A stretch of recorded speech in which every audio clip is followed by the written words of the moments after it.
100 Nights of Hero is a fresh new fantasy romance that ends with one of the three leads making a disappointing decision, among other events.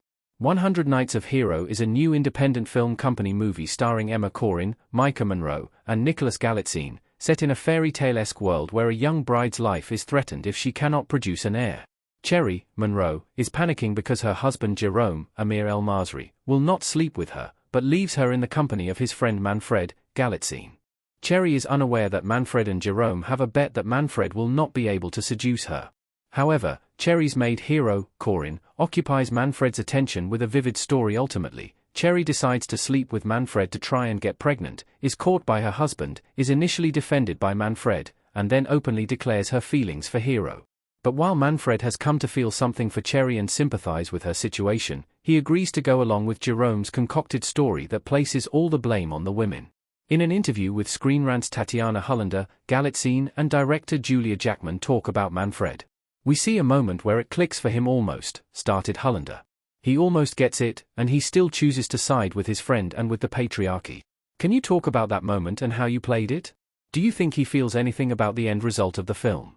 Indeed, 100 Nights of Hero shows Manfred starting to realize the injustices of the system through getting to know Cherry and hearing Hero's story about Rosa, Charlie XCX, and her sisters.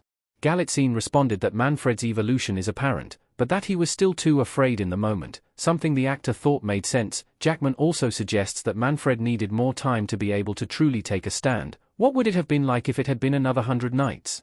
It's not quite enough, and it takes a long time for someone like Manfred to sacrifice his own. It's his destruction or theirs. They also comment on how Manfred's choice plays into the bigger themes of the story, which sees Cherry and Hero left to face the consequences and choose to go down for what they believe in. As far as Manfred is concerned, he is one of many people in this setting who go along with this cruelty, but he now does so with some understanding of it, which is still plausible. IFC. Yeah, people often, ultimately and disappointingly, still choose what is best for themselves over what is best for everyone, says Galitzine. I think that's the unfortunate reality that we have to tell in this story, because it is like life. I like to hope that Manfred comes around eventually, but who knows? Jackman says that Manfred strikes her as the type to go, "I've grown so much because I'm doing the same ST, but now I feel bad about it." But she also says, that really is the first step, asking, why does this feel not quite like the victory it might have? We don't see Manfred after his betrayal of Cherry, though she and Hero enact real change in the world.